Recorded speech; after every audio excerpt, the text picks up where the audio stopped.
सबको जय मसीह की। ब्रदर एंड सिस्टर, सबको जय मसीह की। सुप्रभात। आज आइए हम उससे पहले डिवोशन में चलने से पहले हम लोग प्रार्थना करते हैं। मैं उम्मीद करता हूं कि YouTube के माध्यम से आप वचन से आशीषित हो रहे हैं और परमेश्वर आपको अगुवाई कर रहा है। और मैं उम्मीद करता कि आप आनंद है और प्रभु में आप खुश हैं। और हर एक डिवोशन को आप देखिए और सुनिए और अपने मित्र अपने दोस्त को भी बताइए। छोटी छोटी हम एक सिद्धांत, परमेश्वर के गुण, प्रभु यीशु मसीह के बाइबल से हम छोटी छोटी चीज़ों के बारे में बात कर रहे हैं। और आज हम देखेंगे पदनाम।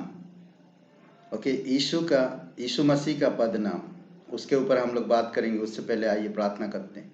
परमपिता परमेश्वर प्रभु यीशु मसीह, हम धन्यवाद देते हैं, आपकी स्तुति महिमा करते हैं। पिता, इस डिवोशन के लिए धन्यवाद देते हैं। प्रत्येक भाई बहन जो देखते हैं, सुनते हैं वचनों को, अभिषेक करो पिता। सिर्फ सुनने वाला ही नहीं, बल्कि तेरे वचनों पर चलने वाले बने। सारे कमजोर आत्मा को बल दीजिए पिता, और तेरी आत्मा की अगुवाई में अगुवाई करिए। वचन को पढ़ने में लगन दीजिए प्रभु। कानों को अभिषेक करिए, हृदय को अभिषेक करिए पिता, कि तेरे जैसा हृदय, तेरे जैसा मन और तेरे जैसा जीवन हो उनका। प्रभु धन्यवाद, यीशु नासरी के नाम से मांगते, आमेन। ओके, आज हम लोग बात करेंगे यीशु मसीह का पदनाम, डिजाइनेशन। एक और एकमात्र पुत्र। ओके, एकमात्र पुत्र, एकलौता पुत्र। यीशु मसीह परमेश्वर का एकलौता पुत्र है। हम उसके विषय में देखेंगे। ये जो शब्द मसीह के अनोखेपन पर जोर देता है, एकलौता पुत्र, प्रिय पुत्र, यीशु मसीह के अनोखेपन पर जोर देता है। वह अनंत काल से परमेश्वर का पुत्र है। वो थोड़ी समय के लिए नहीं, वो अनंत काल का, हमेशा का परमेश्वर का पुत्र है। मसीह के तुल्य कोई नहीं है। ओके, वो हमेशा का है और उसके जैसा और कोई भी नहीं है, उसके समान और कोई भी नहीं है। हम पापी इंसान हैं, परमेश्वर हमें चुनता है, परमेश्वर हमें अपनी योजना देता है और हमें नियुक्त करता, उस योजना के आधार पर हमें अगुवाई करता है। बट अनंत काल, अनोखा यीशु मसीह है, एकलौता पुत्र और अनंत काल से परमेश्वर का पुत्र है। मसीह का तुल्य कोई नहीं है। यूहन्ना का पहला अध्याय और 14 से लेकर 18 वचन में यहाँ पर यीशु मसीह के बहुत सारे ऐसे हम देख सकते हैं जो प्रभु यीशु मसीह को प्रमाण करता है कि परमेश्वर का पुत्र है और परमेश्वर की महिमा उसमें है, परमेश्वर की सत्य उसमें है, परमेश्वर की अधिकार उसमें है, परमेश्वर को उसने प्रकट किया है, परमेश्वर को देखा उसने, परमेश्वर की गोद में बैठा उसने वो। तो ये वचन से हमें प्रमाण करता, वह जीवित वचन है जो देहधारी हुआ। वचन 14 में देहधारी हुआ है, अनुग्रह और सच्चाई से पूर्ण था और वो 100% मनुष्य और 100% परमेश्वर था। ओके, उसमें हम देख सकते हैं बहुत सारे ऐसे चीजें हैं। महिमा जो परमेश्वर का महिमा था, वो स्वयं सबसे बढ़कर है, वो सबसे पहले है। उसकी परिपूर्णता से सब कुछ, हम सब परिपूर्ण हुए हैं। उसके द्वारा सच्चाई और अनुग्रह इस धरती पर आया है।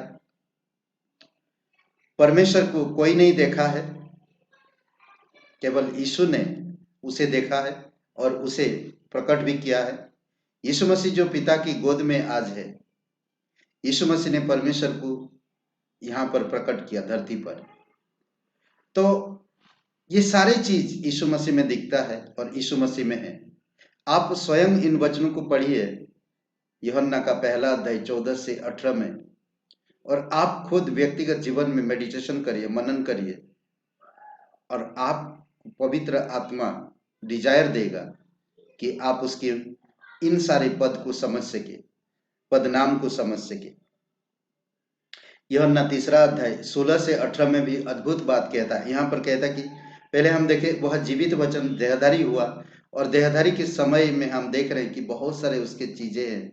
सबसे पहले है, सबसे बढ़कर है, परमेश्वर की महिमा है, वो उसकी परिपूर्णता से हम सब परिपूर्ण हुए। अनुग्रह सच्चाई इस धरती पर आया, जिससे हम आप अनुग्रह पर अनुग्रह पाए। ये परमेश्वर को उसने देखा है, परमेश्वर को उसने प्रकट, ये सारी चीजें प्रमाण करता है कि वह परमेश्वर का इकलौता पुत्र है। यीशु मसीह के द्वारा ही अनंत जीवन है और किसी के द्वारा नहीं हो सकता। यीशु मसीह के द्वारा ही अनंत जीवन है। वो अनंत से है और वो अनंत जीवन देता है। विश्वास के द्वारा आपको मुझे अनंत जीवन मिलता है। परमेश्वर ने जगत से प्रेम किया, अपने पुत्र को दिया। जो कोई उसके नाम पर विश्वास करेगा वो कभी नष्ट नहीं होगा, परंतु अनंत जीवन पाएगा। परमेश्वर का पुत्र प्रभु यीशु मसीह इस धरती पर दंड देने के लिए नहीं आया था, परंतु बचाने के लिए आया था। वो कभी भी किसी को दंड देने के लिए नहीं आया था, वो बचाने के लिए आया था। और जो यीशु पर विश्वास करता है उस पर दंड की आज्ञा नहीं होती, क्योंकि उसने यीशु के नाम पर विश्वास किया, परमेश्वर के इकलौते पुत्र के नाम पर विश्वास किया। आपका विश्वास है जो आपको दंड से बचा लेता है। अगर आप विश्वास नहीं करते हैं तो आप अभी भी दंड में हो, आपको दंड मिलेगा। ओके, जो यीशु पर विश्वास करता दंड नहीं, जो विश्वास नहीं करता वह दंड के योग्य है, क्योंकि परमेश्वर के पुत्र पर उसने विश्वास नहीं किया, इसीलिए दंड के योग्य है। अगर आप विश्वास करते, विश्वास का मतलब यह नहीं कि मैं बाइबल पढ़ता हूं, कलीसिया जा रहा हूं, पर मन से। रोमियो का किताब में कहता है 10वां अध्याय 9-10 वचन में कि मुंह से अंगीकार करना और हृदय से स्वीकार करना कि यीशु ही प्रभु है, आप उद्धार पा लिए। क्योंकि प्रेरितों के काम की 4 और वचन 12 में कहता, स्वर्ग और पृथ्वी पे दूसरा नाम नहीं दिया गया जिससे आप उद्धार पा सकते। परमेश्वर का इकलौता पुत्र प्रभु यीशु मसीह है जिससे आप उद्धार पा सकते, अपने आप को नरक से, पापों से बचा सकते। इसलिए बहुत जरूरी है कि आपको मुझे समझना, जो प्रेम परमेश्वर हमसे रखता है वह इससे प्रकट हुआ कि परमेश्वर ने अपने इकलौते पुत्र को जगत में भेजा कि हम उसके द्वारा जीवन पाए। परमेश्वर आप और मेरी पाप की हालत को देखा है, हमारी बीमारी, पाप की बीमारी को देखा है, पाप की वायरस को देखा है, पाप की दंड को देखा है। पाप में हम कभी प्रायश्चित नहीं कर पाएंगे, वो भी देखा है। इसीलिए वो आपसे मुझसे प्रेम किया और अपने इकलौता पुत्र को दे दिया। प्रभु यीशु मसीह आप और मेरे, प्रभु यीशु मसीह के द्वारा आप और मुझे जीवन मिला है। और इस जीवन को व्यर्थ जाने मत दीजिए, इस जीवन को व्यर्थ जाने मत दीजिए। पहला यूहन्ना का 4 अध्याय वचन 9 में कहता है कि परमेश्वर हमसे, जो प्रेम परमेश्वर हमसे रखता है वह इससे प्रकट हुआ कि परमेश्वर ने अपने इकलौता पुत्र को जगत में भेजा कि हम उसके द्वारा जीवन पाए। ये जीवन आप अर्जित नहीं कर सकते, ये जीवन मुफ्त में है। जब आप यीशु मसीह पर विश्वास किए, ये जीवन आपको मिला। आमीन। यीशु मसीह परमेश्वर का इकलौता पुत्र है, हम उस पर विश्वास करके नरक से, मौत से, पापों से बच सकते हैं। आइए हम लोग प्रार्थना करते हैं।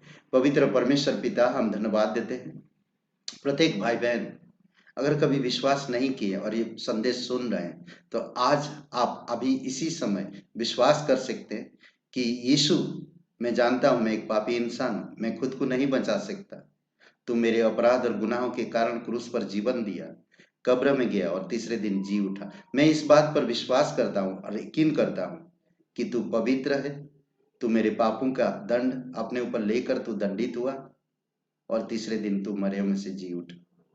अगर आप ये प्रार्थना विश्वास से करते हैं तो आप परमेश्वर का संतान होते हैं, यूहन्ना का 1:12 में कहता है, और परमेश्वर आपको अनंत जीवन दिया है। अगर आप विश्वास करते हैं तो ये प्रार्थना अपने हृदय से करिएगा। धन्यवाद देते पिता। प्रत्येक भाई बहनों को अभिषेक करो, घर परिवार में, कामकाज में, उनके व्यक्तिगत जीवन से आप बातें करो, परिपक्व करो, एक अच्छा शिष्य बनकर प्रभु तेरे सेवकाई कर सके। धन्यवाद यीशु नासरी के नाम से, आमीन आमीन। सबको आशीष मिले।